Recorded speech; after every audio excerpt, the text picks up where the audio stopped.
Mild weather. David? Calm but hot, Chet. This is traditional summer weather. Hazy, hot, and humid. Possible thunderstorms in the forecast. That may not make you think of severe weather, but those thunderstorms could bring damaging wind, hail, even tornadoes. It may seem amazing, but in terms of variety, Massachusetts may be the worst state in America for severe weather. And there are serious questions about whether we're ready for it. They may have more severe tornadoes in the Midwest. They may have more ferocious hurricanes in the Gulf Coast. But no place in America gets hit with every kind of severe weather the way we do here in Massachusetts. From hurricanes to coastal floods to forest fires to tornadoes to blizzards, ice storms, we get the whole ball of wax, and that's what we have to be prepared for everything. We get between 3 and 5 tornadoes a year here, deadly tornadoes. 3 people were killed in the Great Barrington tornado in May. The second deadliest tornado in American history was here in Massachusetts in 1953 in Worcester. 97 people were killed. 15,000 were left homeless. How well can the forecasters predict this kind of weather and warn us? Now, equipment like this new special Doppler radar is giving them greater and greater power. Now we can actually look into the storm and see whether the wind is coming toward you or away from you. This is the Great Barrington tornado before it even came down out of the thunderstorm that spawned it. They saw the tornado several minutes before it touched the ground. You're seeing green, the brightest shade of green, coming toward the radar, which is located out here in Taunton, way out to the east-southeast here. And red right next to it, going away from the radar. So strong inbound velocity and strong outbound velocity right next to each other, indicating rotation right in that region and a tornado. The new Doppler radar can spot tornadoes as much as 20 minutes before they touch down, critical warning time that can save lives. Tornadoes hit every county in Massachusetts, but there's a reason why most of them hit the central and western part of the state. As thunderstorms slide down the hills there, they get more turbulent. The more turbulent they are, the more tornadoes those storms can create. There are fewer tornadoes further east because when the thunderstorms get closer to the coast, air coming in from the ocean calms the storms down. We get 24 damaging thunderstorms a year here, and the most damaging kind of storm of all, hurricanes. These are just the ones that have hit Massachusetts since 1950, since they started naming them. The most damaging hurricane to ever hit Massachusetts was before that and did not have an official name at all. It was called simply the Great Hurricane of 1938, and it killed 600 people. Struck with winds almost 200 miles an hour. Tidal waves 30 to 40 feet high. Forecasters say we could face something like that this summer.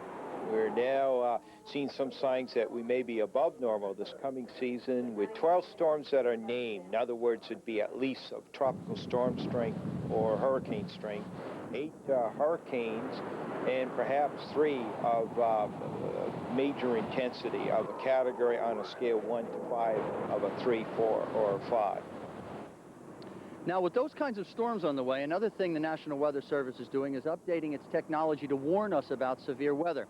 The way it works now is they alert the emergency broadcasting system network of radio and TV stations, and then if those radio and TV stations retransmit the message, we get it out in the real world. But if there are technicians on duty who don't retransmit it, and a News Center 5 investigation found that on weeknights and weekends when there are less trained technicians, that's what happened. The message doesn't get retransmitted. People don't get the message. The Weather Service is putting in a button at its headquarters that when they hit it, that warning will automatically interrupt every radio and TV station that's on, and everybody who's listening will get the warning. Chet, back to you in the air conditioning. David, I was fascinated. How can that forecaster look ahead toward the entire summer and suggest that we may be in for a bigger number of tornadoes or hurricanes this summer? Well, tornadoes they can't, of course, because they're sudden and out of thunderstorms. But hurricanes, they can look at things like the ocean temperature off Africa where they're spawned, rainfall on the African continent, sea surface temperature and level on the equator, the places that generate the energy that arise into tropical storms and hurricanes, And the circumstances all look like they are favorable for more hurricanes than we've had. And another forecaster said that even if we have a normal season, it will seem busy because we've had lower than normal hurricane activity for the last decade or so. All right, David, what do you look at tomorrow? Hurricanes. With all of those warnings coming, are we ready? We had Hurricane Gloria and Hurricane Bob that kind of fizzled out by the time they got here. And a lot of experts are worried that we don't really think a hurricane is all that big a deal and we're not ready. Tomorrow we'll look at readiness and how to get ready at home. All right, David, that's it for this edition of News Center 5. We'll be back at 6. See you then.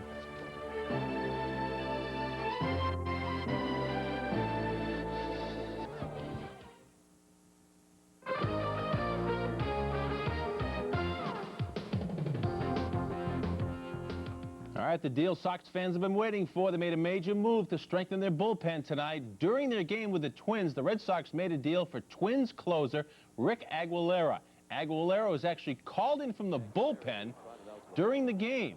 He dressed and left the park. Now, in exchange, the Red Sox will have to send Frankie Rodriguez and a player to be named later to the Minnesota Twins. There's a shot of Aguilera. Actually, our affiliate in Minneapolis met him in the parking lot outside in street clothes. He got in his car and just drove away. Had they waited another half an hour, Aguilera would have been a 10-5 year man, 10 years in the major leagues, 5 with the same team, and he could have vetoed the trade. So by about an hour and a half, he's dealt from Minnesota to Boston.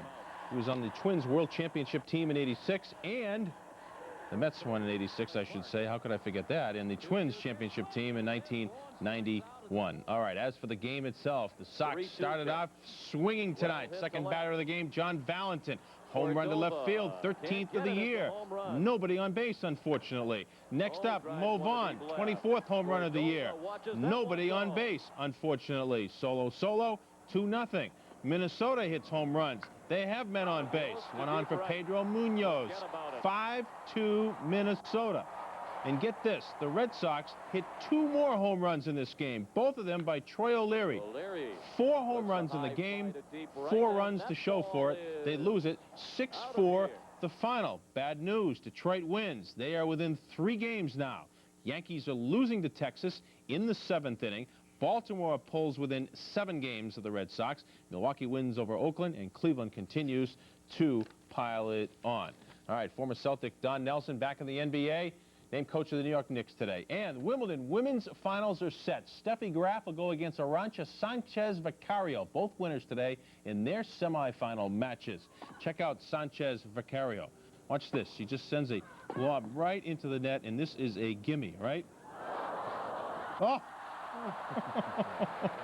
First Wimbledon final for Sanchez Vicario.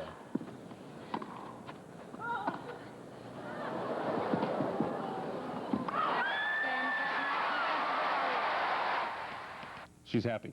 Steffi Graf, 5-time Wimbledon winner, 7th time in the finals now for her. She lost the first set to Yana Novotná today.